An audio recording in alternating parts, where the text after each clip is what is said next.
అంబేద్కర్ విగ్రహాలు పెట్టుకుంటున్నామే తప్ప ఆయన ఆలోచనలను మనం మర్చిపోతున్నామన్నారు మంత్రి వివేక్. సంగారెడ్డి జిల్లాలో పర్యటించిన మినిస్టర్ న్యాలకల్ మండలం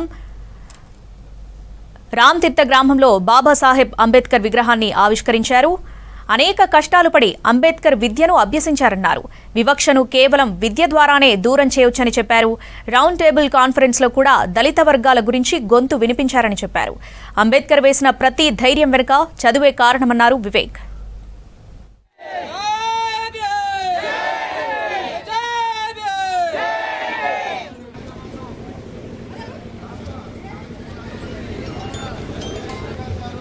మనం ఇనాగ్రేట్ చేసుకున్నందుకు ఆ సంతోషం ఏదైతే ఉందో, విగ్రహాలు పెట్టుకుంటున్నాము, తర్వాత అంబేద్కర్ ఆలోచన మనం మర్చిపోతున్నాము, అది గుర్తు చేసుకోవాలని చెప్పి చాలా మంది చెప్పడం జరిగింది.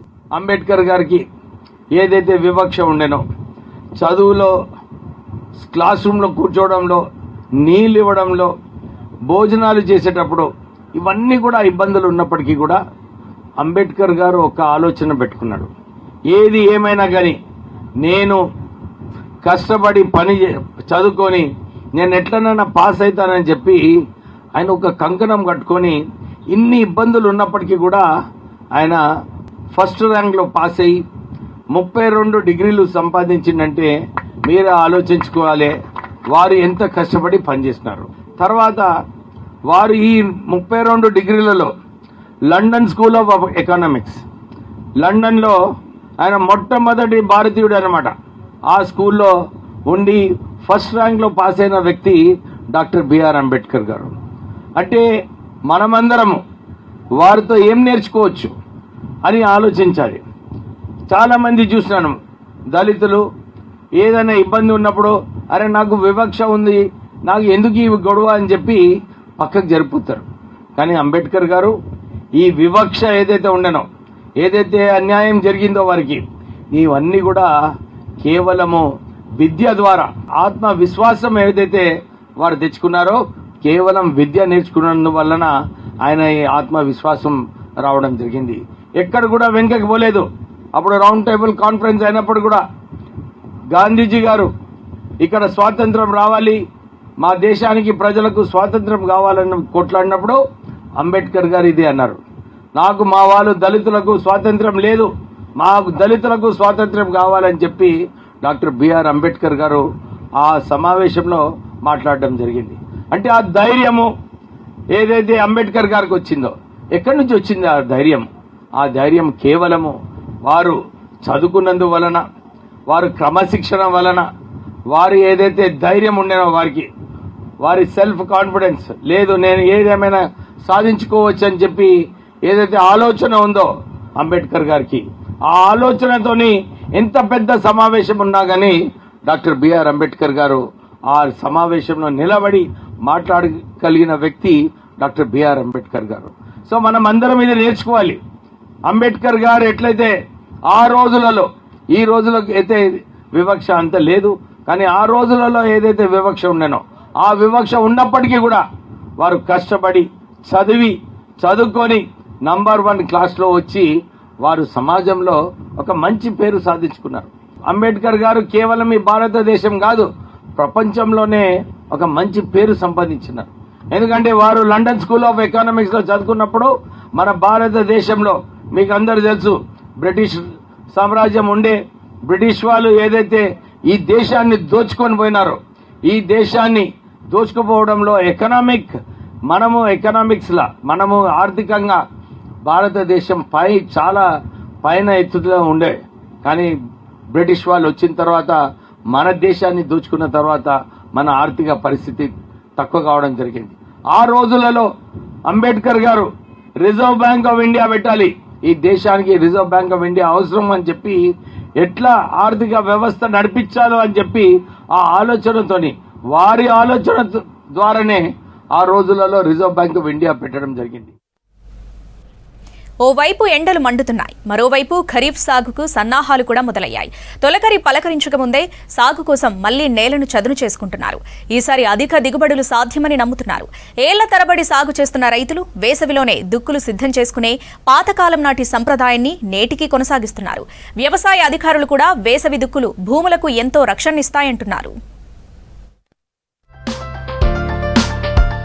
కరీంనగర్ జిల్లాలో వ్యవసాయ సందడి మొదలైంది. యాసంగి పంటలు చేతికి రాగానే రైతులు రెస్ట్ తీసుకోకుండా వచ్చే వానాకాలం సాగు కోసం సన్నద్ధమవుతున్నారు.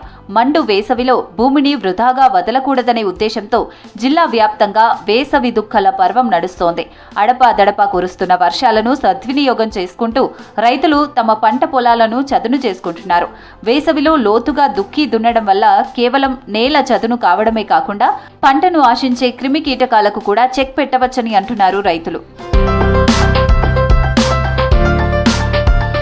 వేసవి దుక్కల వల్ల కలిగే ప్రయోజనాలు చాలా ఉన్నాయంటున్నారు రైతులు. భూమిని 35 నుంచి 40 సెంటీమీటర్ల లోతుగా దున్నడం వల్ల నేల గుల్లబారుతుంది. దీంతో వర్షపు నీరు భూమి లోపలి పొరల వరకు ఇంకి తేమ శాతం పెరుగుతుంది.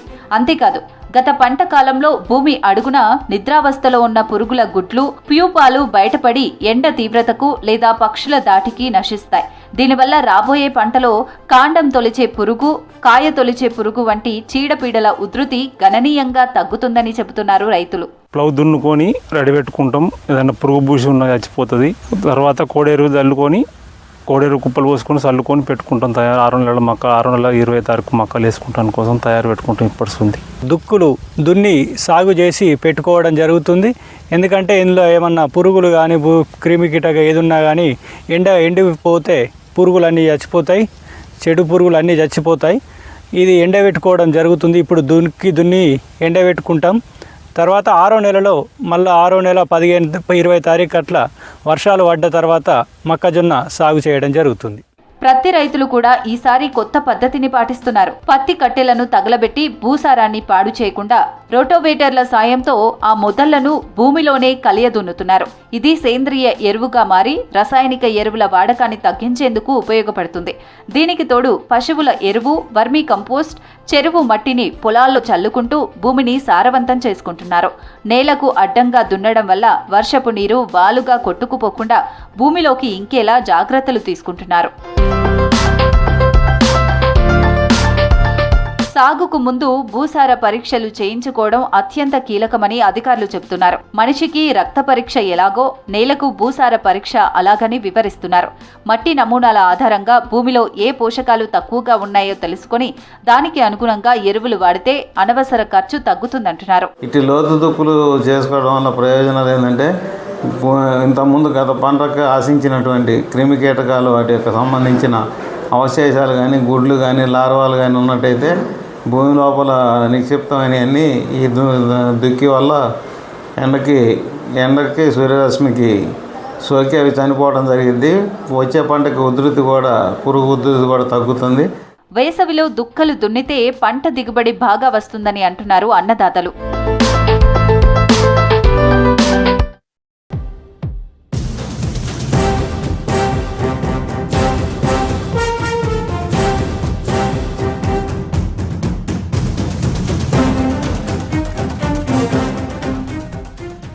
కామారెడ్డి పట్టణం గోసంగి కాలనీలో భర్త గొంతును భార్య కోసింది.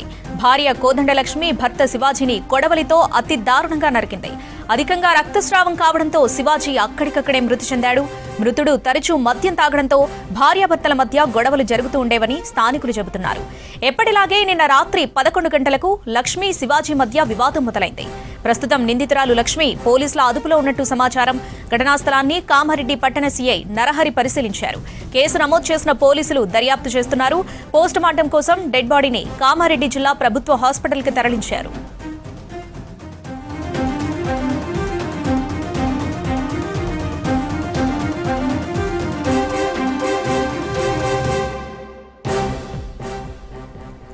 కామారెడ్డి పట్టణం గోసంగి కాలనీలో భర్త గొంతును భార్య కోసింది. భార్య కోదండలక్ష్మి భర్త శివాజీని కొడవలితో అతి దారుణంగా నరికింది. అధికంగా రక్తస్రావం కావడంతో శివాజీ అక్కడికక్కడే మృతి చెందాడు. మృతుడు తరచూ మద్యం తాగడంతో భార్యాభర్తల మధ్య గొడవలు జరుగుతూ ఉండేవని స్థానికులు చెబుతున్నారు. ఎప్పటిలాగే నిన్న రాత్రి 11 గంటలకు లక్ష్మి శివాజీ మధ్య వివాదం మొదలైంది. ప్రస్తుతం నిందితురాలు లక్ష్మి పోలీసుల అదుపులో ఉన్నట్టు సమాచారం. ఘటనా స్థలాన్ని కామారెడ్డి పట్టణ సీఐ నరహరి పరిశీలించారు. కేసు నమోదు చేసిన పోలీసులు దర్యాప్తు చేస్తున్నారు. పోస్టుమార్టం కోసం డెడ్ బాడీని కామారెడ్డి జిల్లా ప్రభుత్వ హాస్పిటల్కి తరలించారు. చేసే వరకు ఇట్లా పట్టుకున్ను వాళ్ళు పడిపోయారు. ఈమె మా అక్కుంది సార్ మొత్తం బ్లడ్ సార్, పానం లేదు సార్ వచ్చే వరకు.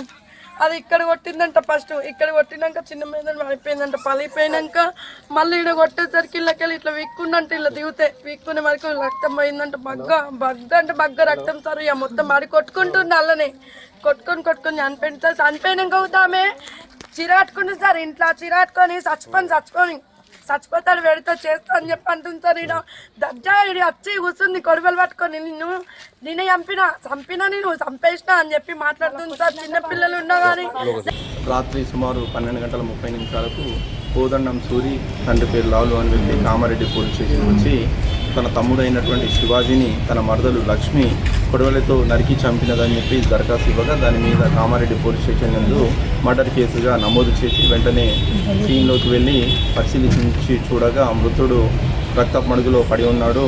మెడ చుట్టూ కొడవలితో నరికినట్టుగా దీనందు కనిపించడం జరిగింది. అసలు గొడవ జరగడానికి కారణం ఏంటి అనంటే మృతుడి యొక్క భార్య అయినటువంటి లక్ష్మి నిన్నటి రోజున తన భర్తకు నాన్ వెజ్ వండి పెట్టలేదని చెప్పేసి అడిగినాడు. అదేవిధంగా వారిద్దరి మధ్య సంసార విషయంలో తను దగ్గరికి రానివ్వట్లేదని చెప్పేసి భర్త చాలాసార్లు అడిగినప్పటికీ కూడా తను రానివ్వట్లేదని చెప్పేసి అడిగినందుకు నిన్న ఇంట్లో ఉన్నటువంటి కొడవలి తీసుకొచ్చి మెడ మీద నరికి చంపి.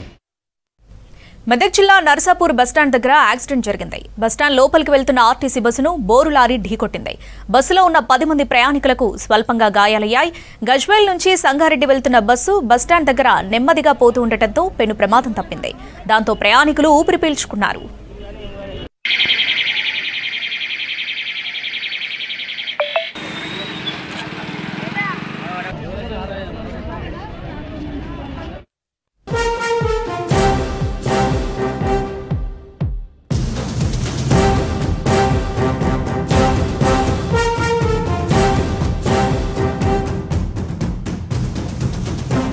జగిత్యాల జిల్లా గొల్లపల్లి మండలం లొత్తునూరులో విషాదం చోటు చేసుకుంది. వ్యవసాయ బావిలో ఈతకెళ్లి 13 ఏళ్ల బాలుడు చనిపోయాడు. ఓ వివాహ వేడుక కోసం గ్రామానికి వచ్చిన రితేష్ తన 4 ఫ్రెండ్స్ తో కలిసి సమీపంలోని వ్యవసాయ బావి దగ్గరకు వెళ్లారు. అక్కడ ఈత కొడుతూ మునిగిపోయాడు. ఘటనా స్థలానికి చేరుకున్న పోలీసులు డెడ్ బాడీని వెలికి తీశారు. కేసు నమోదు చేసుకుని దర్యాప్తు చేస్తున్నారు పోలీసులు.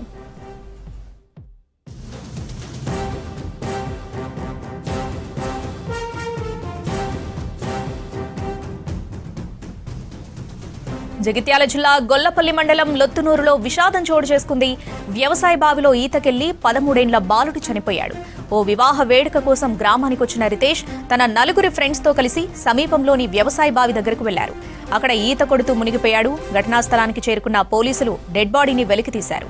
కేసు నమోదు చేసుకుని దర్యాప్తు చేస్తున్నారు పోలీసులు.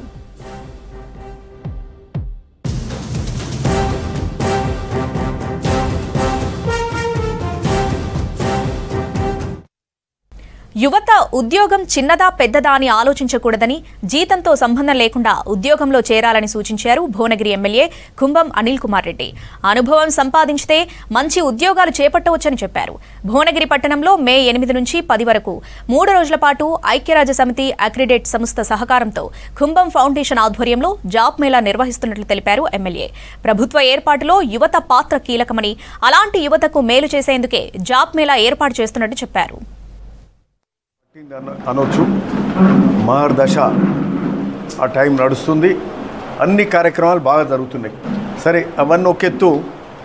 మూసీ మీద బ్రిడ్జులు కావచ్చు, ఓ 20 ఏళ్ళ నుంచి లేని బ్రిడ్జులు అవన్నీ కూడా చేస్తున్నాం. కానీ సాగునీరు కాలువలు అంతకుముందు కానీ అవన్నీ కాంగ్రెస్ ఫ్యామిలీ చేపట్టిన కాలువలు ఇప్పుడు ఆ కాలువలు అవుతున్నాయి, రోడ్లు అవుతున్నాయి, ఇవన్నీ కూడా జరుగుతున్నాయి. సంతోషం.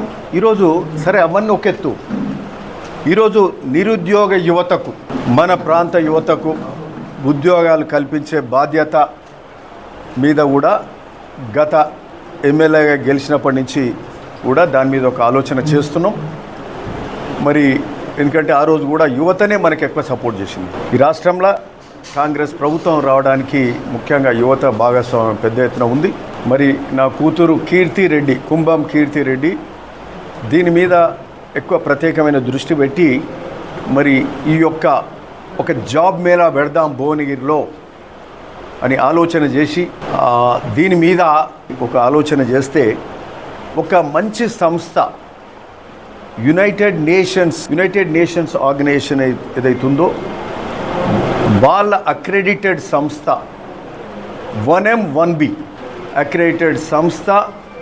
మరి ఆ సంస్థ ద్వారా ఈరోజు మనము ఏదైతే 1M1B సంస్థ ద్వారా ఈరోజు కుంభం ఫౌండేషన్ ఆధ్వర్యంలో వారి ద్వారా ఈరోజు భువనగిరి నియోజకవర్గం కానీ ఉమ్మడి నల్గొండలో కానీ అత్యధిక యువతకు ఉద్యోగాలు కల్పించే కార్యక్రమం ఆలోచన ఈరోజు కార్యరూపం ఈరోజు దాల్చుతుంది. రానున్న మే 8, 9, 10 తారీఖులో ఈ జాబ్ మేళా కండక్ట్ చేస్తున్నాం. ఇది ఎక్కడంటే న్యూ డైమెన్షన్ స్కూల్. వరంగల్లో ఆర్టీసీ కార్మికులు సంబరాలు జరుపుకుంటున్నారు. తమ సమస్యలపై ప్రభుత్వం తీసుకున్న చారిత్రాత్మక నిర్ణయానికి కృతజ్ఞతలు చెబుతూ హనుమకొండ లోకల్ డిపో వద్ద సీఎం రేవంత్ రెడ్డి, మంత్రులు భట్టి విక్రమార్క, పొన్నం ప్రభాకర్, ఎమ్మెల్యే నాయిని రాజేందర్ రెడ్డి చిత్రపటాలకు పాలాభిషేకం చేశారు. కార్యక్రమంలో ఆర్టీసీ సిబ్బందితో పాటు కాంగ్రెస్ శ్రేణులు పాల్గొన్నారు. ప్రజాప్రభుత్వం ఆర్టీసీ కార్మికుల సమస్యలపై సానుకూలంగా వ్యవహరించి 2-3 రోజుల్లోనే పరిష్కరించిందని నేతలన్నారు. ఇక రాష్ట్ర స్థాయిలో తీసుకున్న ఈ నిర్ణయం ఆర్టీసీ కార్మికుల జీవితాల్లో కొత్త ఆశలు నింపిందని, ఉద్యోగ భద్రత, వేతనాల సమస్యలు, సేవా నిబంధనల అంశాల్లో ప్రభుత్వం సానుకూలంగా స్పందించడంపై వాళ్లు థ్యాంక్స్ చెప్పారు. ఆర్టీసీ సంస్థను అభివృద్ధి పథంలో నడిపిస్తూ ప్రజలకు మెరుగైన రవాణా సేవలు అందించాలన్న ప్రభుత్వ లక్ష్యాన్ని చేరుకునేలా కృషి చేస్తామన్నారు కార్మికులు. ఈరోజు ప్రకటించిన తర్వాత వెంటనే సంబరాలు చేసుకోకుండా ఏదైతే విలీనమైనటువంటి ప్రక్రియ మేమైతే మొట్టమొదటిది మాకు అంతిమ లక్ష్యం, మాకు ఎన్నో సంవత్సరాలుగా మేము కలగంటున్నటువంటిది ఒకటి ఆర్టీసీల విలీనం. అది మీరు ఎప్పుడైతే ప్రక్రియ ప్రారంభిస్తారో అప్పుడే మాకు నిజమైనటువంటి సంబరాలు. సరే, అయినప్పటికీ కూడా గత ప్రభుత్వం పోల్చుకుంటే మాకు చాలా హ్యాపీ. ఎందుకంటే వాళ్ళు ఇవ్వాల్సినటువంటి 2017, 2021 PRC ఇచ్చారు. తర్వాత మాకు రావాల్సినటువంటి DL అన్ని కూడా ఇచ్చేశారు. చాలా సంతోషం. 11 ఇచ్చినటువంటిది కొంత వాళ్ళకి అంటే తక్కువ ఇచ్చారని అనిపించింది. కానీ ఇప్పుడున్నటువంటి లోడ్ బడ్జెట్కి మాకు ఈ 11% ఇచ్చి చేసినందుకు చాలా సంతోషంగా ఉన్నాము. అదే రేవంత్ రెడ్డి అన్న గారికి, అదే పొన్నం ప్రభాకర్ గారికి, అదే విధంగా భట్టి విక్రమార్క గారికి, మనకు ఉన్నటువంటి కాంగ్రెస్ పెద్దలకు అందరికీ కూడా మేము నిజంగా కూడా మా ఆర్టీసీ ఆర్మిక తరఫున అందరి తరఫున కూడా మేము కృతజ్ఞత తెలియజేస్తున్నాము. మా ఉద్యోగాలు మాకు ఇవ్వండి అని మొత్తుకున్నా కూడా ఆ ప్రభుత్వం మా బాధలు వినిపించుకోలేదు. అయినా కూడా పెద్దవాళ్ళు, కోర్టు అందరూ సహకరించి మా ఉద్యోగాలు మాకు ఇచ్చినారు. ఆ తర్వాత 2017 పే స్కేల్ కావచ్చు, 2021 పే స్కేల్ కావచ్చు, ఇప్పుడు ఈ ప్రభుత్వం మాకు ప్రకటించింది. అందుకు పెద్దలందరికీ ధన్యవాదాలు తెలుపుకుంటూ ఇది ప్రజాప్రభుత్వం అని మళ్ళొకసారి నిరూపించుకున్నందుకు రేవంత్ రెడ్డి అన్న గారికి ధన్యవాదాలు చెప్తాను. దేశవ్యాప్తంగా డిజిటల్ జనాభా గణన ప్రారంభమైంది. చేతిలో సెల్ ఫోన్ ఉంటే చాలు మీ జనాభా లెక్కలు నమోదు చేసుకునేలా అరుదైన అవకాశం కల్పించారు అధికారులు. గణాంకాలు చేసేవాళ్లు మన ఇంటికి రాకున్నా మీ జనాభా లెక్కలను మీరే నమోదు చేసుకునే అవకాశాన్ని ప్రజలు వినియోగించుకోవాలని ఆదిలాబాద్ జిల్లా కలెక్టర్ రాజర్షీజ ప్రజలకు పిలుపునిచ్చారు. ఆదివాసీ గూడాలలో ఒక్క ఇల్లున్న జనాభాను లెక్కిస్తామంటున్న కలెక్టర్ రాజర్షీషాతో అంజయ్య ఫేస్ టు ఫేస్. దేశంలో తొలిసారిగా డిజిటల్ పద్ధతిలో జనాభా గణన చేస్తున్నారు. అయితే ఎట్లా చేస్తారు, ఏ విధంగా చేస్తారు, అదేవిధంగా సెల్ఫ్ ఎన్యుమరేషన్ ఏ విధంగా ఉండబోతుంది అనే అంశంపై మనతో మాట్లాడడానికి ఆదిలాబాద్ జిల్లా కలెక్టర్ రాజర్షి మనతో పాటు ఉన్నారు. వారిని తెలుసుకుందాం. సార్, ప్రధానంగా డిజిటల్ పద్ధతిలో జనాభా గణన చేయబోతున్నారు, ఏ విధంగా ఉండబోతుంది ఆదిలాబాద్ జిల్లా? మనం ఈ రోజు నుంచి 26 ఏప్రిల్ నుంచి ఈ 10 మే వరకు ఏవైతే ఈ సెల్ఫ్ ఎన్యూమరేషన్ ఉన్నాయో అది డిజిటల్ పద్ధతిలో se.census.gov.in సో దాని ప్రకారం మళ్ళీ ఎవరైనా కూడా వాళ్ళు హౌస్ హోల్డ్ లొకేషన్లో ఉండి మరి సెల్ఫ్ ఎన్యూమరేషన్ చేయడానికి ఆస్కారం ఉంటుంది. దాంట్లో చాలా సింపుల్ ఉన్నాయి. ఇది పోర్టల్ బేసికల్గా మొబైల్లో కానీ లేదు ల్యాప్టాప్లో కానీ కంప్యూటర్ సిస్టంలో కానీ ఎక్కడైనా కూడా యాక్సెస్ చేయొచ్చు. దాంట్లో name of the head of the house hold, తర్వాత మొబైల్ నంబర్ OTP ద్వారా రిజిస్టర్ చేసిన తర్వాత లొకేషన్ ఫైనలైజ్ చేస్తూ మళ్ళీ ఏవైతే 33 క్వశ్చన్స్ ఉన్నాయో అవి క్వశ్చన్స్ ఫిల్ చేసి SEID వస్తాయి. ఆ SEID మెసేజ్ రూపంలో కూడా వస్తాయి. కాబట్టి ఇది ఎందుకు చేయడం జరిగింది అంటే దీని ద్వారా మళ్ళీ ఎప్పుడైనా యాక్చువల్ హౌస్ లిస్టింగ్ ఆపరేషన్ అవుతాయి. సో ఆ హౌస్ లిస్టింగ్ ఆపరేషన్ మళ్ళీ అప్పుడు చాలా ఫాస్ట్గా చేయడానికి ఆస్కారం ఉంటుంది. అడ్మినిస్ట్రేషన్కి కూడా సాయం అవుతాయి, కన్వీనియన్స్ అవుతాయి.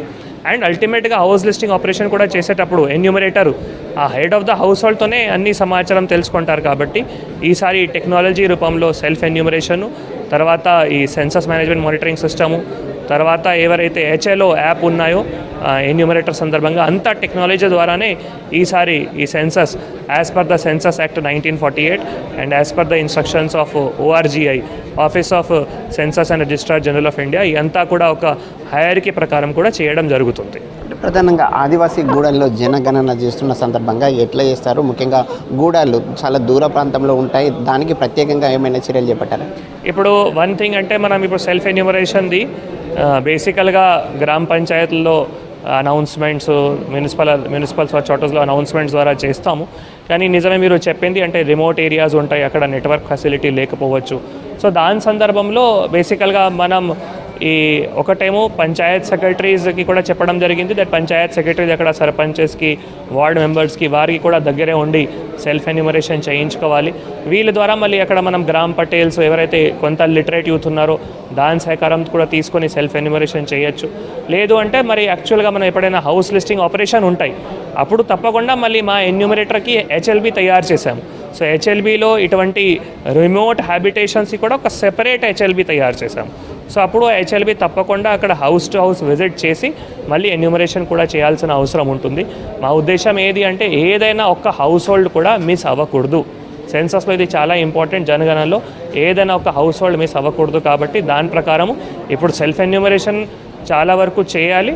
ఎవరన్నా మళ్ళీ చేయకపోతే ఎట్లయినా సెల్ఫ్ ఎన్యూమరేషన్ చేసిన వారికి కూడా మా ఎన్యూమరేటర్ వచ్చి హౌస్ విజిట్ చేస్తారు. కాబట్టి అప్పుడు ఈ రిమోట్ ఏరియాస్, గూడాస్ అవి అన్నీ కూడా తప్పకుండా మనం హౌస్ లిస్టింగ్ కూడా చేస్తాం. ముఖ్యంగా నివాసిత ప్రాంతాలని కౌంట్ చేస్తామని చెప్పారు. అదేవిధంగా నివాసిత ప్రాంతంలో గతంలో నివసించి అదేవిధంగా వెళ్ళిపోయిన ప్రాంతాలను కూడా కౌంట్ చేస్తామని చెప్పారు. ఎట్లా చేస్తారు? దానికి ఇప్పుడు ఏమున్నాయంటే ఒకవేళ ఒక ప్రాంతం మొత్తమే అక్కడ ఎవరు నివాసం చేయడం లేదంటే మరి దాని సందర్భంగా మనం ఒక సెపరేట్ HLB తయారు చేశాము. అక్కడ ఏవైతే స్ట్రక్చర్స్ ఉన్నాయో ఆ స్ట్రక్చర్స్కి మనం తప్పకుండా మా ఎవరైతే ఎన్యూమరేటర్ ఉన్నారో అక్కడ పోయి మళ్ళీ అది కౌంట్ చేస్తారు. అక్కడ ఆబ్వియస్లీ క్వశ్చన్స్ ఉంటాయి, ఎంతమంది నివాసిస్తున్నారంటే మనం అక్కడ 0 పెడతాం. సో ఇది ఎందుకంటే మనకి స్ట్రక్చర్స్ ఐడియా ఉండాలి. పాపులేషన్ ఎన్యూమరేషన్ అంటే ఇటువంటి వాటికి ఉండవు. సో ఇది సెన్సస్ నుంచి ఒక స్టాండర్డ్ ఆపరేటింగ్ ప్రొసీజర్స్ ఉన్నాయి కాబట్టి అటువంటి వాటి కూడా HLBs తయారు చేసి మా ఎన్యూమరేటర్స్ అక్కడికి కూడా వెళ్ళి స్ట్రక్చర్స్ ఏవైతే ఉన్నాయో స్ట్రక్చర్స్ సందర్భంగా అన్ని వివరాలు కూడా రాసుకొని ఎంతమంది ఉంటున్నారో అక్కడ 0 రాసుకొని అది కూడా సబ్మిట్ చేస్తాం. ఇది కలెక్టర్ చెప్తున్నమాట. ముఖ్యంగా మా జనాభా లెక్కలు మేము రాసుకున్నాం, అదేవిధంగా మీ జనాభా లెక్కలు మీరు రాసుకొని ఈ జనగణన ఉద్యమంలో ప్రజలు భాగస్వాములు కావాలని కలెక్టర్ ప్రజలకు పిలుపునిస్తున్నారు. కెమెరామెన్ విఠల్తో అంజయ్య, V6 న్యూస్, ఆదిలాబాద్ జిల్లా. జనగణనలో ప్రజలు తమ వివరాలను స్వీయ నమోదు చేసుకోవచ్చన్నారు మేడ్చల్ జిల్లా కలెక్టర్ మను చౌదరి. ఐడి నెంబర్ను ఇంటికొచ్చిన ఎన్యూమరేటర్కు చెబితే సరిచూసి పోర్టల్లో ఫైనల్ సబ్మిట్ చేస్తారని తెలిపారు. మేడ్చల్ జిల్లా కలెక్టరేట్ కార్యాలయంలో జనగణన పోర్టల్లో నమోదు ప్రక్రియను వివరించారు. మేడ్చల్ జిల్లా పరిధిలోని మూడుచింతలపల్లి, ఎల్లంపేట, అలియాబాద్ మున్సిపాలిటీలలో 177 మంది ఎన్యూమరేటర్స్ను నియమించామన్నారు కలెక్టర్ మను చౌదరి. ప్రాసెస్లో భాగంగా మేడ్చల్ మల్కాజ్గిరి జిల్లా మొత్తంలో కూడా మనకి self enumeration as well as house listing operations అనేవి ఇప్పుడు స్టార్ట్ అవబోతున్నాయి. ఈ రోజు నుంచి మనకి సెల్ఫ్ ఎన్యూమరేషన్ అనేది స్టార్ట్ అయింది. 26th నుంచి మనకి 10th మే వరకు కూడా సెల్ఫ్ ఎన్యూమరేషన్ ఆప్షన్ అనేది మనకి వెబ్ బేస్డ్ పోర్టల్ sc.census.gov.in దీని మీద ప్రజలందరూ కూడా డీటెయిల్స్ దాంట్లో ఫిల్ చేస్తే సెల్ఫ్ ఎన్యూమరేషన్ ప్రాసెస్ ఒకటి కంప్లీట్ అవుతుంది. Cyberabad as well as Malkajgiri కార్పొరేషన్కి సంబంధించి రెస్పెక్టివ్ కమిషనర్స్, ప్రిన్సిపల్ సెన్సస్ ఆఫీసర్స్గా ఉన్నారు. మనకి మిగిలిన ఆలియాబాద్, ఎల్లంపేట్, మూడుచింతలపల్లి 3 మున్సిపాలిటీస్లో డిస్ట్రిక్ట్ కలెక్టర్ మేడ్చల్గా ప్రిన్సిపల్ సెన్సస్ ఆఫీసర్ డ్యూటీస్ అనేవి నిర్వహిస్తూ ఉన్నాం. బ్రాడ్గా చూసినట్లయితే ఈ సెల్ఫ్ ఎన్యూమరేషన్ ప్రాసెస్లో మనం ఒక 33 క్వశ్చన్స్ అడుగుతూ ఉన్నాము. సో ఫస్ట్ సిటిజన్ ఇమ్మీడియట్గా ఆ వెబ్ బేస్డ్ పోర్టల్కి వెళ్ళిన తర్వాత మొబైల్ నంబర్ ఎంటర్ చేసి క్యాప్చా ఎంటర్ చేస్తే వారికి ఒక OTP వస్తుంది. ఆ OTP డీటెయిల్స్ ఎంట్రీ చేసిన తర్వాత వారి ఉంటున్న ఆర్డినరీ రెసిడెన్స్ అంటే ఎక్కడైతే నివసిస్తున్నారో అక్కడ వారు ఆ గూగుల్ లొకేషన్ కానివ్వండి, ఆ పిన్ అనేది ఏదైతే ఉంటుందో దాన్ని ట్యాగ్ చేసుకోవాలి. ట్యాగ్ చేసుకున్న తర్వాత మనకి బేసిక్ క్వశ్చన్స్ ఉన్నాయి. ఇందులో మనకి ఎన్యూమరేటర్స్ అందరూ కూడా ఇంటింటికి విజిట్ చేయటము, ఇంటికి విజిట్ చేసినప్పుడు వారికి ఈ ఎన్యూమరేషన్ ఐడిని అనేది ఇస్తే వారు ఇమ్మీడియట్గా డేటా మొత్తం కూడా ఫెచ్ అవుతుంది. ఫెచ్ అయిన తర్వాత వారు అది కరెక్ట్గా ఉందా లేదా, ఏమన్నా అందులో చేంజెస్ ఉన్నాయా అనేది వాళ్ళు పర్సనల్గా వెరిఫై చేసుకుంటారు. యాదగిరిగుట్ట శ్రీ లక్ష్మీ నారసింహస్వామి ఆలయంలో జయంతి ఉత్సవాలు అంగరంగ వైభవంగా ప్రారంభమయ్యాయి. ఇవాల్టి నుంచి నెల 30 వరకు జయంతి ఉత్సవాలు జరగనున్నాయి. మొదటి రోజు స్వామివారికి విశ్వక్సేన పూజ, స్వస్తి వాచనం, వాసుదేవ పుణ్యహవచనం, కుంకుమార్చన చేశారు. యాగశాల ప్రవేశం, అంకురార్పణ, మండప ద్వార తోరణ పూజ, అగ్ని ప్రతిష్ఠ, నిత్య పూర్ణాహుతి సహా విశేష పూజలు చేశారు. కార్యక్రమంలో ఆలయ ఈవో భవానీశంకర్, ఆలయ అనువంశిక ధర్మకర్త నరసింహమూర్తి, ఆలయ అధికారులు, భక్తులు పాల్గొన్నారు.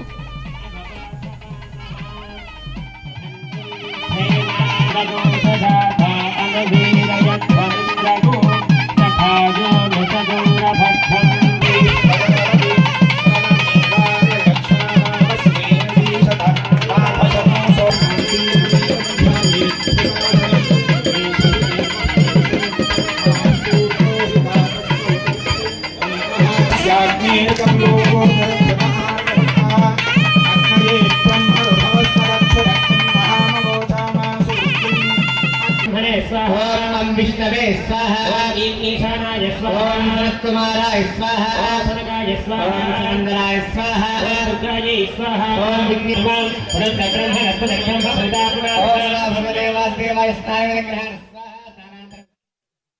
ప్రియ భగవద్ బంధువారా, శ్రీ లక్ష్మీ నృసింహస్వామి వారి యొక్క దివ్య క్షేత్రంలో వార్షిక నృసింహ జయంతి మహోత్సవములు శ్రీ పాంచరాత్రాగమ శాస్త్ర ఆగమానుసారంగా పాంచానిక పంచకుండాత్మక ఉత్సవాలను అంగరంగ వైభవంగా నిర్వహించడం కొరకు ఈరోజు మొదటి రోజు ఉదయం ఆస్థాన మండపంలో స్వస్తి వాచనం, పుణ్యాహవాచనంతో యాగశాల శుద్ధి గావించుకొని రక్షాబంధనం చేసుకొని ఈరోజు అమ్మవారి యొక్క కుంకుమార్చనతో ఈ కార్యక్రమాన్ని ఆలయంలో ప్రారంభించి స్వామివారి యజ్ఞశాలలో ప్రవేశించి ద్వారతోన ధ్వజపతాక పూజ, అలాగే అగ్ని మదనము, తదుపరి పంచకుండాలలో అగ్ని ఆరాధన చేసుకొని నృసింహ మూలమంత్ర, లక్ష్మీ మూలమంత్ర, సుదర్శన మూలమంత్ర హవనంగా కార్యక్రమాలను నిర్వహించడం జరిగింది. ఎందరో ఋత్వికవరేణ్యులు ఇచ్చేసి లక్ష్మీ నృసింహ మూలమంత్ర జపములు, లక్ష్మీ మూలమంత్ర జపాలు, సుదర్శన మూలమంత్ర జపము, ఆంజనేయ జపము, ఈ విధంగా అందరూ కూడా ఋత్విక్కులు కార్యక్రమాలలో పాల్గొంటున్నారు. యజ్ఞ కార్యక్రమాన్ని ఈరోజు ఉదయం సుసంపన్నం చేసుకోవడం జరిగింది.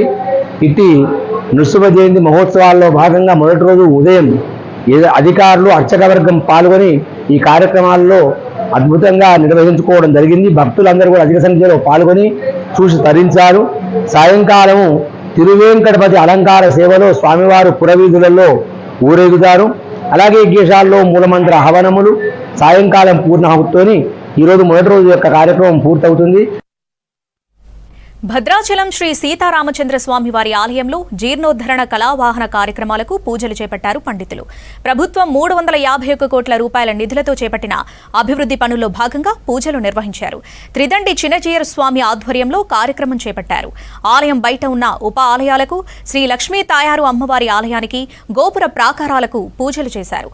ఆలయం లోపల ఉన్న అన్ని ఆలయాల విగ్రహాలకు, ప్రాకారాలకు కూడా వేద మంత్రోచ్చారణల నడుమ మేళతాళాలతో పూజలు పూర్తి చేశారు. ఆలయ ఋత్వికులు, ఈవో దామోదర్రావు దంపతులు, ప్రధాన అర్చకులు కార్యక్రమంలో పాల్గొన్నారు.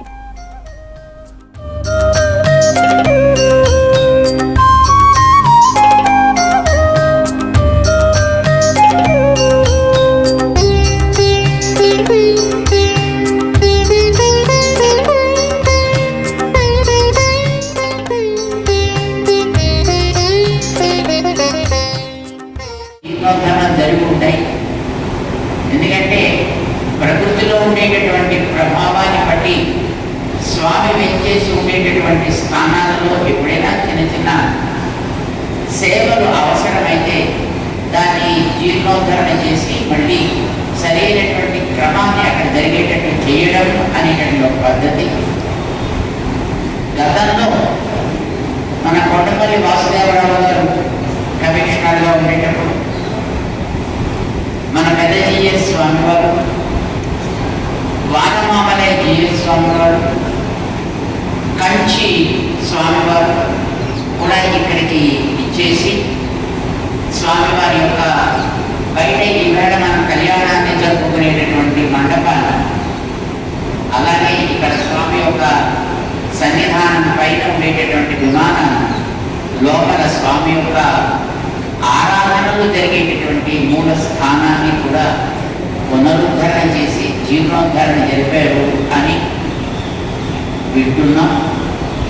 ఇలాంటి ఈ క్షేత్రంలో మూల స్థానాన్ని ఏ రకంగానూ మళ్ళీ జీర్ణోద్ధరణ చేయవలసినటువంటి అవసరం లేదు కనుక స్వామికి చుట్టూ ఉండేటటువంటి ఉప ఆలయాల్లో అక్కడక్కడ ఉండేటటువంటి ఆ క్రమాన్ని సవ్యంగా ఆరాధనకి యోగ్యంగా ఉండేటట్టుగా తీర్చిదిద్దుకోవాలి అని దానికి ఉండే శైథిల్యాన్ని దృష్టిలో పెట్టుకుని మళ్ళీ వాటికి ఒకసారి జీర్ణోద్ధరణ ద్వారా నవీకరణ చేసుకుని స్వామి యొక్క ఆరాధనను సవ్యంగా జరపాలి అనే ఒక నియమాన్ని మన దేవస్థానం ఇప్పుడు ప్రారంభం చేస్తోంది.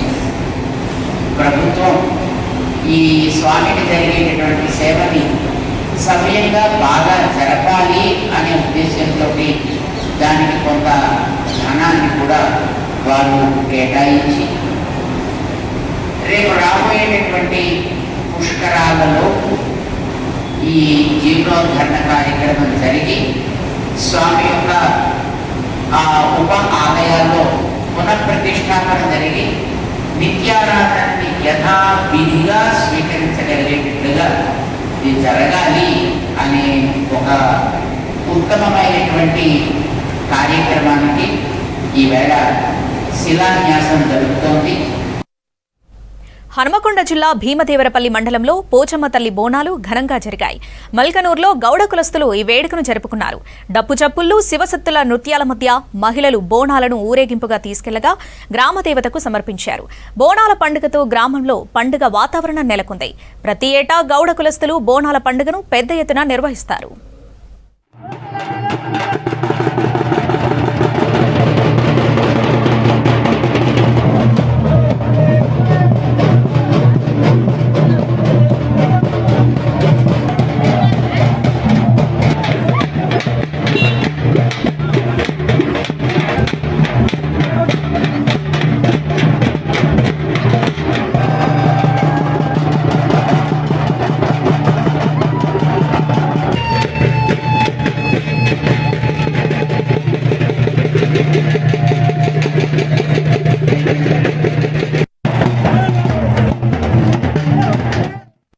నల్గొండ జిల్లా నిడమనూరు ఆదర్శ పాఠశాల విద్యార్థులు సైన్స్ ఫేర్లో సత్తా చాటారు. జిల్లా స్థాయి విజ్ఞాన ప్రదర్శనలో వినూత్న ఆవిష్కరణలతో అందరినీ మెప్పించారు విద్యార్థులు. రాష్ట్ర స్థాయిలో తమ ప్రతిభను నిరూపించారు. అద్భుతమైన ప్రదర్శనలతో చిన్నారులు అందరినీ ఆకట్టుకుంటున్నారు.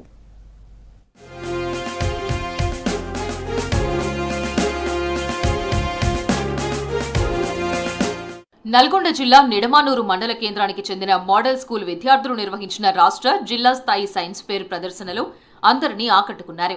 చిన్నారులు తమ సృజనాత్మకతకు పదును పెట్టి రూపొందించిన మోడల్స్తో పలు విభాగాల్లో బహుమతులు సాధించి పాఠశాల ప్రతిష్టను పెంచారు. ఇప్పుడు ఈ పాఠశాల విద్యార్థులు తమ ప్రతిభను జాతీయ స్థాయిలో కనబరచనున్నారు. To be the part of Model School Nidamanur, and even in the future also I can promise that we can do wonders. And as we are having Atal Tinkering Lab, as long as our physics is there, Valasani Saidulo, and we can do wonders in the Atal Tinkering Lab. We got a lot of confidence because he himself learns and teaches our students. That is why we are very happy and feel proud of our staff and students. Seniors విభాగంలో 10వ తరగతి విద్యార్థి వెంకట్ ఇప్పటికే రాష్ట్ర స్థాయిలో భూమి కొలతలను కొలిచే పరికరాన్ని రూపొందించి ప్రతిభను చాటగా జాతీయ స్థాయిలో ఈ ప్రదర్శనకు ఎంపికయ్యాడు. జూనియర్స్ విభాగంలో 8వ తరగతి విద్యార్థి Pavan Kumar alcohol detection vehicle control exit కు రాష్ట్ర స్థాయిలో ప్రథమ బహుమతి సాధించారు. రాష్ట్ర స్థాయిలో నిడమనూరు విద్యార్థులు సత్తా చాటారు. ఇక్కడ అటల్ టింకరింగ్ ల్యాబ్ అనేది ఉండడం జరిగింది. సో దానికి నేను ఇన్ఛార్జ్గా వ్యవహరిస్తున్నాను. సో ఈ ల్యాబ్లో ఉన్న ఆపరేటర్స్ అన్నిటి గురించి మేము ఫస్ట్ ప్రాథమికంగా అనే విషయాలు నేర్చుకున్నాం. ఆపరేటర్స్ ఎలా పనిచేస్తాయి అనేది, వాటికి ఆర్డినో ఐఓటీ సాఫ్ట్వేర్ ఎలా పనిచేస్తాయి, వాటికి కోడింగ్ ఎలా నేర్పించాలి అనే విషయాన్ని మేము నేర్చుకున్నాము. నేర్చుకున్న తర్వాత మేము స్కూల్లో ఒక క్లబ్ ఏర్పాటు చేసాం, స్కూల్ ఇన్నోవేషన్ క్లబ్ అనేది. ఆ క్లబ్లో ఒక 20-30 మంది స్టూడెంట్స్ జాయిన్ చేసుకున్నాము. అట్లా జాయిన్ చేసుకున్న స్టూడెంట్స్ ఏం చేస్తారంటే వాళ్ళు వివిధ ఐడియాలు ఇస్తారు. సమాజంలో ఉన్న వివిధ రకాల ప్రజలు వాళ్ళు ఫేస్ చేస్తున్న ప్రాబ్లమ్స్ నుంచి మాకు కొన్ని ఐడియాస్ ఇవ్వడం అనేది జరుగుతుంది. ఆ ఐడియాస్లో కొన్ని మంచి ఐడియాస్ తీసుకొని వాటిని మేము ప్రాజెక్టులుగా మలచడానికి ప్రయత్నిస్తాం అన్నమాట. విద్యార్థులు తీసుకొచ్చిన ఐడియాకి మేము ఏం చేస్తామంటే మాకున్న కాంపోనెంట్స్ తోటి ఉపయోగించి మాకున్న ఆర్డినో ప్రోగ్రామ్స్, IoT సాఫ్ట్వేర్ ప్రోగ్రామ్స్ని ఉపయోగించి కోడ్ చేసేస్తాం. ఆ కోడ్ని కనెక్షన్స్ ద్వారా మేము ఒక మంచి ప్రాజెక్ట్ని మనం తయారు చేస్తాం. ఆ విధంగా ఈ స్కూల్లో మనం దగ్గర ఒక 30-40 ప్రాజెక్ట్స్ అనేవి చేయడం అనేది జరిగింది. దాంట్లో ఉన్న మంచి ప్రాజెక్ట్స్లో ఒక 10 ప్రాజెక్ట్స్ని మేము లాస్ట్ ఇయర్ జనవరిలో జిల్లా స్థాయి సైన్స్ ఫేర్ ప్రోగ్రామ్కి తీసుకుపోవడం జరిగింది. అక్కడ మా ప్రాజెక్టులని చాలామంది అప్రిషియేట్ చేయడం జరిగింది. సీనియర్ విభాగంలో వెంకట్ రూపొందించిన మెజర్మెంట్ ఆఫ్ క్వాడ్రిలాటరల్ ప్లాట్ ప్రాజెక్టుకు ద్వితీయ బహుమతి దక్కింది. ఇదే పాఠశాల నుంచి జిల్లా స్థాయిలో అనేక ప్రదర్శనలు చేసిన స్టూడెంట్స్ మరిన్ని విజయాలు సాధించారు. 2025 NMMS స్కాలర్షిప్కు 5 ఎంపికవడంతో పాటు జాతీయ స్థాయి కరాటే పోటీల్లో 12 మంది ప్రతిభ కనబరిచి పతకాలు సాధించారు. ఈ స్కూల్లో సైన్స్ టీచర్ సైదులు విద్యార్థులను ప్రోత్సహించడం వల్లే ఇవన్నీ సాధ్యమయ్యాయని స్టూడెంట్స్ తెలిపారు. ఆల్కహాల్ డిటెక్టర్ నేను తయారు చేసిన ప్రాజెక్టు అది డిస్ట్రిక్ట్ లెవెల్లో సైన్స్ ఫేర్కి వెళ్ళింది. ఫస్ట్ ప్రైజ్ వచ్చింది. ఆ తర్వాత మేము స్టేట్ లెవెల్కి వెళ్ళాం. ఫస్ట్ ప్రైజ్ స్టేట్ లెవెల్లో వచ్చింది. మాకు ఈ ఎటర్ ల్యాబ్లో చాలా ప్రాజెక్ట్స్ చేశాం. Alcohol detector, operators, Arduino, LCD, relay module, motor. Science ఫెయిర్లో అద్భుతమైన ప్రదర్శన చేసిన ఈ విద్యార్థులందరినీ జిల్లా కలెక్టర్ చంద్రశేఖర్ అభినందించారు. వాళ్లకు కావాల్సిన సౌకర్యాలను కల్పించి మరిన్ని విజయాలు సాధించే విధంగా ప్రోత్సహించాలంటూ ఉపాధ్యాయులను ఆదేశించారు కలెక్టర్. సైన్స్ ఫేర్తో పాటు చదువులోనూ ముందున్నారు ఈ పాఠశాల విద్యార్థులు. ఇంటర్ ఫలితాల్లో యజ్ఞేష్ 985 మార్కులతో జిల్లా స్థాయిలో మొదటి స్థానం, అండర్-19 కబడ్డీలో పవన్ రాష్ట్ర స్థాయికి ఎంపిక, అండర్-17 కబడ్డీలో గణేష్ జాతీయ స్థాయిలో కాంస్య పథకం, అత్యుత్తమ అటల్ టింకరింగ్ ల్యాబ్గా గుర్తింపు, ఇలా ప్రత్యేక గుర్తింపుని తెచ్చుకుంటోంది ఈ పాఠశాల. My project name is measuring the area of quadrilateral plot using Arduino. అయితే మేము ఈ ప్రాజెక్ట్ని ఎలా కనుక్కున్నామంటే చుట్టుపక్కల చిన్న ప్రాజెక్ట్స్ అంటే చిన్న ఏరియాస్ చిన్న ప్లాట్స్ని కనుక్కోవాలంటే చాలా కష్టంగా అవుతుంది. దానికి లేబరర్స్ ఇంకా చాలా పైసలు అంటే మనీ అలాంటివి కావాల్సి వస్తుంది. అండ్ ఇది టైం టేకింగ్ ప్రాసెస్ లెక్క ఉంది. అయితే ఈ ప్రాజెక్ట్ని మేము ఎలా కనుక్కున్నామంటే ఎప్పుడైతే మనం ఈ ప్రాజెక్ట్తోని యూజ్ చేస్తామో ఈ ప్రాజెక్ట్ ఏం చేస్తుందంటే తక్కువ కాస్ట్తోని అలాగే టైం టేకింగ్ కాకుండా ఎలాంటి వర్కర్స్ అవసరం లేకుండా ఈజీగా చిన్న ప్లాట్స్ యొక్క ఏరియాని కనుక్కుంటుంది. ట్రాఫిక్ చాలా ఎక్కువ ఉన్నప్పుడు అంబులెన్స్లో ఎమర్జెన్సీ కేసెస్ ఉండి కూడా వాళ్ళు చనిపోతారు కదా. సో దాన్ని కొంచెం ప్రివెంట్ చేయడానికి ఈ ప్రాజెక్ట్ ఐడియా వచ్చిందనమాట. ఈ ఐడియా రాగానే మా ఫిజిక్స్ సార్ సైదుల్ సార్తో డిస్కస్ చేసినాం అనమాట, ఒక డిబేట్ లాగా పెట్టి. సో దానికి కూడా సార్ ఇంకా ఎక్స్ట్రాగా ఎట్లా దీన్ని ఇంకా ఎక్కువ స్మార్ట్గా ఎట్లా చేయొచ్చు అని ఐడియాస్ ఇచ్చి మమ్మల్ని కూడా మోటివేట్ చేసి ఈ ప్రాజెక్ట్స్ అన్నీ చేయడానికి సార్ చాలా హెల్ప్ఫుల్. చెప్పాలంటే ఒక ఫౌండేషన్ అంటే మేము ఇట్లా చేయడానికి కారణం సారే అనమాట. గ్రామీణ విద్యార్థుల్లో ఉన్న ప్రతిభకు ఇది నిదర్శనమని అభినందిస్తున్నారు స్థానికులు. తమ విద్యార్థులు రాష్ట్ర స్థాయిలో ఉన్నత స్థానాల్లో మెరుస్తుండడం గర్వకారణమని తెలిపారు టీచర్స్. సైన్స్, క్రీడలు, విద్యారంగాల్లో నిడమనూరు ఆదర్శ పాఠశాల విద్యార్థులు సాధిస్తున్న విజయాలు ఇతరులకు ఆదర్శంగా నిలుస్తున్నాయని చెప్పారు విద్యార్థుల తల్లిదండ్రులు. మా బాబు ఇట భూమిని కొలవటాన్ని ఒక సైన్స్ ఫేర్లో సెలెక్ట్ కావటం చాలా సంతోషంగా ఉంది నాకు. అందులో డిస్టిక్లో ఫస్ట్ సెలెక్ట్ అయ్యాడు, స్టేట్లో తర్వాత సెలెక్ట్ అయ్యాడు. ఇప్పుడు నేషనల్ లెవెల్లో సెలెక్ట్ అవ్వడం చాలా ఆనందకరంగా ఉంది. అలాగే వాళ్ళ ప్రిన్సిపల్ మేడం కానీ వాళ్ళ సైదుల్ సార్ కానీ ఉపాధ్యాయులు అందరికీ నా ధన్యవాదాలు తెలియజేస్తున్నాను. ఇలా గ్రామీణ ప్రాంత విద్యార్థులకు కూడా అవకాశాలు లభిస్తే అద్భుతాలు సృష్టించగలరని మరోసారి నిరూపించారు నిడమనూరు ఆదర్శ పాఠశాల విద్యార్థులు. ఇలాంటి విద్యార్థులను ప్రోత్సహిస్తే మరిన్ని విజయాలు సాధిస్తారని చెప్పారు టీచర్స్.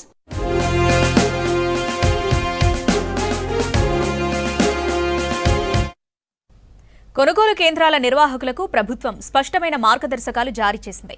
సాంకేతిక సదుపాయాల వినియోగంతో కొనుగోలును వేగవంతం చేయాలని, రైతులకు ఎటువంటి ఇబ్బంది కలగకుండా చూడాలని సూచించింది. ఇన్నాళ్లు ధాన్యం కొనుగోలులో మిల్లర్లు, కొనుగోలు సెంటర్ల నిర్వాహకులు కలిసి అక్రమాలకు పాల్పడుతున్నారనే ఆరోపణలున్నాయి. కొత్త ఆన్లైన్ విధానంతో ఇలాంటి అక్రమాలకు పూర్తిగా చెక్ పడుతుందని అధికారులు భావిస్తున్నారు.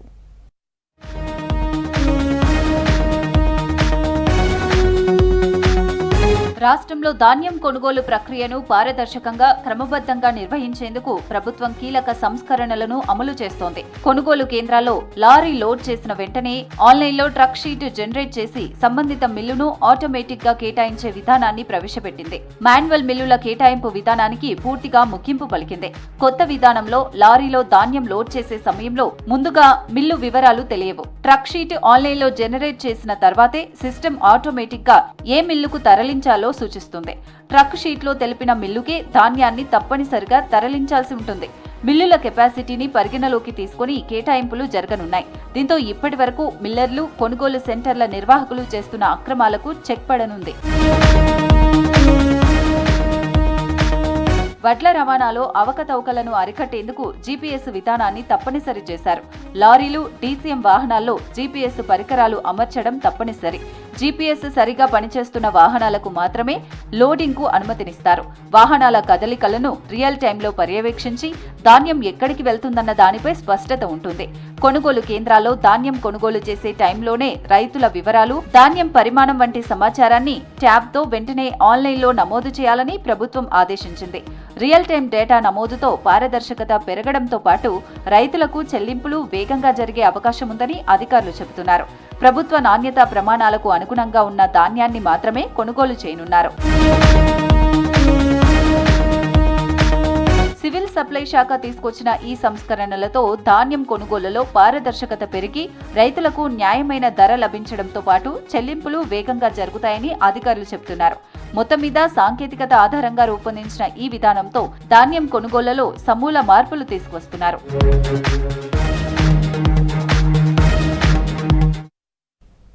వంతెన అంటే రెండు ప్రాంతాలను కలిపేది. కానీ కరీంనగర్ జిల్లాలో లోయర్ మానేర్ డ్యాంపై నిర్మించి తలపెట్టిన వంతెన ఇప్పుడు వివాదాలకు వేదికైంది. 78 కోట్ల కేంద్ర నిధులు మంజూరైన అలైన్మెంట్ మార్పుపై పలు గ్రామాల నుంచి వ్యతిరేకత వ్యక్తమవుతుంది. 130 గ్రామాల ప్రజల ఆకాంక్ష కాదని కొంతమంది నేతలకు ప్రయోజనం చేకూర్చేలా క్షేత్రస్థాయిలో మార్కింగ్ పనులు మొదలు కావడంతో గన్నేరువరం గడ్డపై ఆందోళనలు ఉధృతమవుతున్నాయి.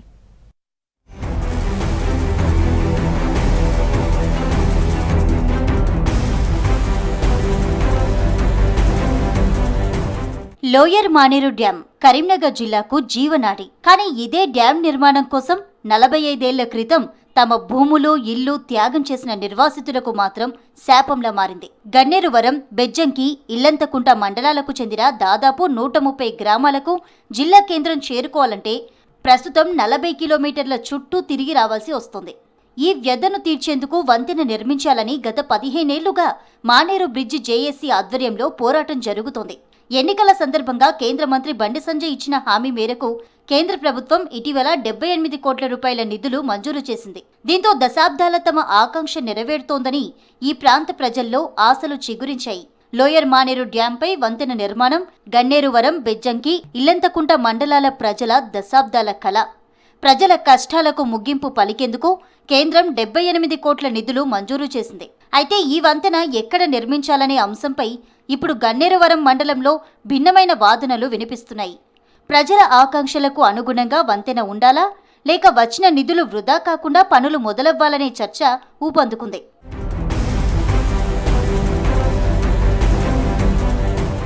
ప్రజల డిమాండ్ ప్రకారం గన్నేరువరం మండలంలోని మైలారం మైసమ్మ గుట్ట నుంచి కరీంనగర్ సప్తగిరి కాలనీ వరకు వంతెన నిర్మిస్తే కేవలం 13 కిలోమీటర్లలోనే జిల్లా కేంద్రానికి చేరుకోవచ్చు. కానీ అలైన్మెంట్ను చొక్కారావుపల్లి నుంచి ఖాజీపూర్ వరకు లేదా ఎలగందుల ఖిల్లా మీదుగా మార్చుతున్నారని బ్రిడ్జ్ జేఏసీ నేతలు ఆరోపిస్తున్నారు. ప్రజలకు ఏమాత్రం ఉపయోగపడని ఈ మార్గంలో వంతెన నిర్మిస్తే 100 కోట్ల ప్రజాధనం వృధా అవుతుందని జేఏసీ నాయకులు ఆగ్రహం వ్యక్తం చేస్తున్నారు. ఈ విషయంలో కొంతమంది కేంద్ర మంత్రి బండి సంజయ్ను తప్పుదోవ పట్టిస్తున్నారని అంటున్నారు. ప్రభుత్వం ప్రతిపాదించిన చొక్కారావుపల్లి, ఖాజీపూర్ రూట్ అయినా పర్వాలేదని వెంటనే వంతెన పనులు ప్రారంభించాలని డిమాండ్ చేశారు బ్రిడ్జ్ జేఏసీ నేతలు. అది మాకు ఉపయోగపడని బ్రిడ్జ్ చేస్తారు, వాళ్ళు ఏద్దామని ప్లాన్ చేస్తారు. అది ఎవరికి కూడా ఉపయోగం లేదు. ఒక్క ఎలగందుల వాళ్ళు బ్రిడ్జి అడగలేదు, వాళ్ళు ఎలగందులకి వేద్దామని అది చేస్తారు. అది రాజకీయ నాయకుల కొరకు అక్కడ భూములు కొనుక్కున్నారు. వాళ్ళు భూములు కొనుక్కొని గ్రైండర్ కొరకు చేపించుకుందామని చూస్తారు, కానీ అది ఏమాత్రం ఉపయోగం లేదు. బ్రిడ్జి అనే అంశం 2013లో మేము తీసుకొచ్చినాం. మేము ఇక్కడ ఈ ప్రాంతం నుండి భూములు ఇచ్చినాం, 1000 ఎకరాలు ఇచ్చిర్రు డ్యామ్ కొరకు. ఈ ప్రాంత ఊర్లోళ్ళు, ఈ ప్రజలు చాలా నష్టపోయినాం. సంవత్సరాల నుండి నిర్లక్ష్యానికి గురైన గన్నేరువరం మండలానికి ఈ బ్రిడ్జి నిర్మాణంతో కొంత ఊరట కలుగుతుందనే విషయాన్ని ఈ సందర్భంగా తెలియజేస్తూ మరి ఈ బ్రిడ్జి నిర్మాణం వల్ల మరి ఎంతో మందికి గన్నేరువరం మండలానికి కానీ బెజ్జంకి కానీ ఇల్లంతా కూడా కానీ మరి మెరుగైన రవాణా సౌకర్యం ఏర్పడుతుంది. ఈ క్రమంలో అధికారులు క్షేత్రస్థాయిలో పనులు మొదలు పెట్టడం ఇప్పుడు అగ్నికి ఆజ్యం పోస్తోంది. వివాదాస్పద అలైన్మెంట్ ప్రాంతంలో పిల్లర్ల నిర్మాణం కోసం మార్కింగ్ పనులు చేపట్టడం, వంతెన పటుత్వం కోసం నేల మట్టి నమూనాలు సేకరిస్తుండటంతో పలు గ్రామాల ప్రజలు ఆందోళనకు దిగుతున్నారు. ప్రజాభిప్రాయాన్ని పట్టించుకోకుండా అధికారులు ఏకపక్షంగా వ్యవహరిస్తున్నారని ఆగ్రహం వ్యక్తం చేశారు. రాజకీయ ఒత్తిళ్లకు తలొగ్గి సర్వేలు చేస్తున్నారని జేఏసీ నేతలు ఆగ్రహిస్తున్నారు. 40 ఏండ్ల నుండి 3 మండలాల గ్రామ ప్రజలు వనవాసం ఎల్లదీస్తున్నారు. 2 గంటల ప్రయాణము, 40 కిలోమీటర్ల దూరము, విద్యకు, వైద్యానికి, ఆరోగ్యానికి, వ్యవసాయ రంగానికి అన్నిటికీ చాలా నష్టపోతున్నారు. నేను 2-3 విషయాలు చెప్పదలుచుకున్నా. 1 కిలోమీటర్ తేడా కోసం కేబుల్ బ్రిడ్జి కట్టుమని ఎవరు అడగలేరు. మొదటి నుంచి కోరుతున్న మైలారం మైసమ్మ గుట్ట నుంచి బ్రిడ్జిను నిర్మిస్తే కలిగే ప్రయోజనాలు అనేకమున్నాయని బాధిత గ్రామాల ప్రజలు తెలిపారు. ఇది పూర్తయితే గన్నేరువరం ప్రజలకు కరీంనగర్ కేవలం దాదాపు 10 కిలోమీటర్ల దూరంలోనే ఉంటుందన్నారు. హైదరాబాద్ వెళ్లే ప్రయాణికులకు కూడా దాదాపు 30 కిలోమీటర్ల దూరం తగ్గుతుందన్నారు. ఇప్పటికే ఇక్కడ ప్రభుత్వ భూములు అందుబాటులో ఉండటం వల్ల అదనంగా భూసేకరణ అవసరం లేదన్నారు. కానీ రాజకీయ నాయకుల ప్రయోజనం కోసం ఎలగందుల ఖిల్లా లేదా చొక్కారావుపల్లి వంటి రూట్లను తెరపైకి తెచ్చి ప్రజలను వంచిస్తున్నారని బాధితులు ఆరోపిస్తున్నారు. కరీంనగర్ నగరానికి నేరుగా చేరుకునే మార్గంలోనే బ్రిడ్జి నిర్మించాలని డిమాండ్ చేస్తున్నారు.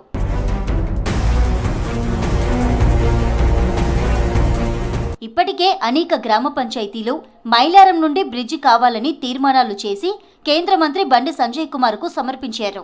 ఒకవేళ ప్రజాభిప్రాయానికి విరుద్ధంగా మార్కింగ్ పనులు కొనసాగిస్తే న్యాయ పోరాటంతో పాటు ప్రత్యక్ష పోరాటాన్ని ఉధృతం చేస్తామని జేఏసీ హెచ్చరిస్తోంది.